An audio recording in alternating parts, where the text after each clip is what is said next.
जब से धरती पे मानव सभ्यता का अस्तित्व हुआ, मानव सामाजिक और मानसिक शारीरिक मनुष्य का विकास हुआ, तब से आदिवासी इस धरती पर है। आदिवासी यानी आदि अनादिकाल से बसने वाला, उसको हम आदिवासी कहते हैं। तो इस मन से मैं कहना चाहता हूं, आज आदिवासी को अलग अलग नाम से पुकारा जाता है, आदिवासी के नाम से अलग अलग योजना बनाई जाती है। आदिवासी की अस्मिता मिटाने के लिए आपने देखा होगा, आदिवासी को आज शेड्यूल ट्राइब, जनजाति, वनवासी, वन बंधु के नाम से भी आज बुलाया जाता है। तो इस मन से सभी मेरे साथियों को निवेदन करता हूं, तो आदिवासी को बचाने के लिए हम कोई वन बंधु नहीं है, हम कोई वनवासी नहीं है, हम आदिवासी है, आदिवासी ही हम रहेंगे।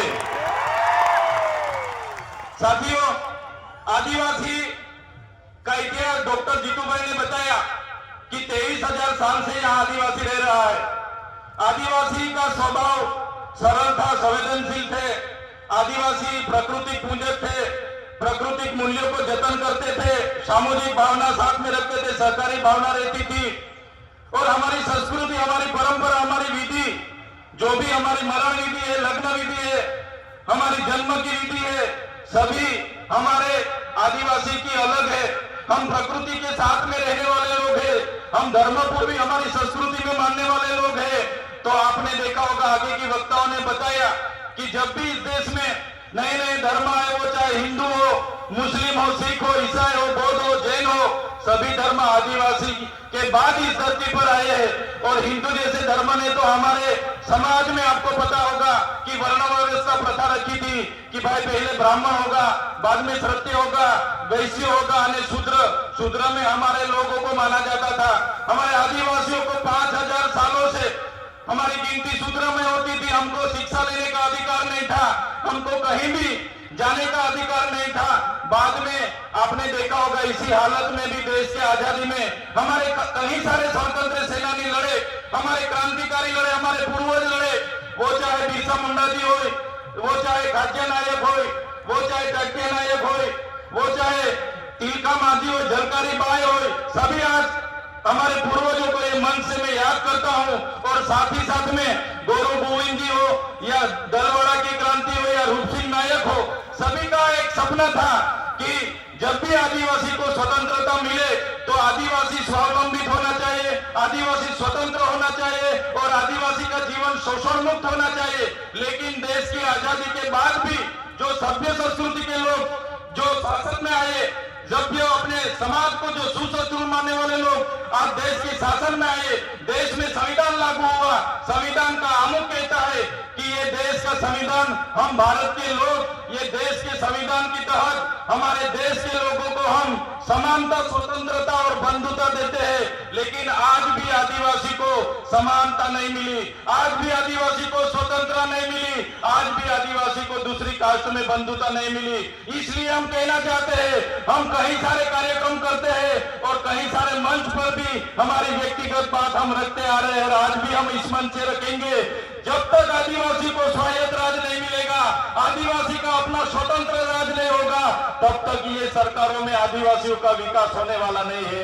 हमको तीनों और चारों राज्यों, वो चाहे मध्य प्रदेश हो, महाराष्ट्र हो, गुजरात हो, राजस्थान हो, सभी नेतागण यहाँ बैठे हैं, सभी बुद्धिजीवी लोग यहाँ बैठे, कर्मचारीगण यहाँ बैठे।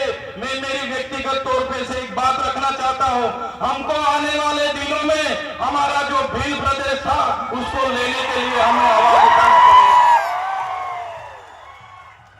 हमको भील प्रदेश मांगना पड़ेगा सरकार पे। देश का 29वां राज्य हमारा भील प्रदेश होना चाहिए और हमारा भील प्रदेश जब बनेगा तभी हमारा आदिवासी स्वायत्त राज में अपना विकास कर पाएगा। ये हम व्यक्तिगत सोच रहे साथियों। आपने देखा होगा, देश के आजादी के बाद हमारे पूरे देश में 8% आदिवासी है। हमारे अनेक राज्यों में बटे हुए हैं, बंद के नाम पर, खदानों के नाम पर, जीआईडीसी के नाम पर, जीएमडीसी के नाम पर, कॉरिडोर के नाम पर, सेंचुरी एरिया के नाम पर हमारे आज भी पूरे देश में 1,80,00,000 से भी ज्यादा आदिवासी अपने गांव, अपने समाज, अपने संस्कृति, अपनी प्रकृति के साथ छिन्न भिन्न होके आज बेघर हो गए, बेवतन हो गए, आज बेबस हो गए। साथियों, हमें विकास से ऐतराज नहीं है, हमें विज्ञान से ऐतराज नहीं है, सरकारी तकनीकों से एतराज नहीं है, लेकिन जब भी विकास की बात आती है हमारे आदिवासियों को वहां से विस्थापित किया जाता है। वो चाहे बांध हो, खनिज हो, जीएमडीसी हो, जेएडीसी हो, कुछ भी प्रोजेक्ट नहीं आते हमारे आदिवासी को टारगेट किया जाता है। और हम जब भी सरकार के खिलाफ आदिवासियों के लिए आवाज उठाते हैं तो ये सत्ता में बैठे हुए लोग पुलिस का दुरुपयोग करके, उनके सत्ता का दुरुपयोग करके हमारे जैसे युवाओं को दबाने के लिए जेलों में डालते हैं। हमारे जैसे युवा जो खुद क्लास 2 ऑफिसर था, क्लास 2 ऑफिसर की अपनी गवर्नमेंट जॉब छोड़ के समाज की लड़ाई के लिए हम आए और समाज के लिए लड़ते लड़ते आज ये सरकार ने फर्जी एफआईआर 19 कितनी एफआईआर हमारा पर कर दी। और काफी सारे नेता हमारे समाज के ही है, वो शासक पक्ष में है, फिर भी हमारे जैसे युवाओं को आगे बढ़ने नहीं दे रहे। हमारे जैसे युवाओं को कैसे गिराया जाए वो हमारे ही नेता सोचते हैं। तो इस मंच से मैं कहना चाहता हूँ, हमारे पूरे देश से विभिन्न राज्यों से लाखों आदिवासी माताएं, बहनें, वडीले, युवा साथी यहाँ आए। हमें आने वाले दिनों में हमको आदिवासी की अस्मिता बचाने के लिए चिंतन करना होगा, हमारे लोगों की शिक्षा की चिंतन करना होगा, हमारा लोगों के जो जड़ जंगल जमीन के अधिकार छीने जा रहे उनका चिंतन मनन करना होगा।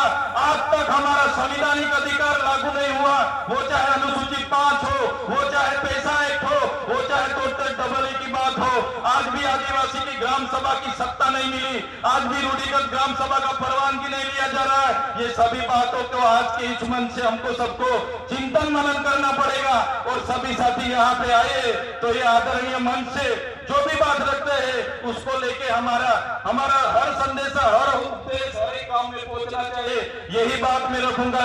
समय ज्यादा नहीं है, काफी सारे वक्ता है, लेकिन ये मन से इतना जरूर कहूंगा कि हम व्यक्तिगत तौर पे मानते हैं सरकारें आएगी जाएगी, पार्टियां बनेगी बिखरेगी, संगठन बनेंगे बिखरेंगे, हम सभी लोग धर्म संप्रदाय में कहीं भी बटे हुए हैं, तो आदिवासी को पहले आदिवासी के तौर पर एक होना पड़ेगा, तभी अपने आदिवासियों का विकास होगा। यही बात रख के सबका धन्यवाद करता हूं, सबको जोहार करता हूं और आखिरी में जय भील प्रदेश के नारे से मेरा वक्तव्य पूरा करता हूं। जय भील प्रदेश, धन्यवाद।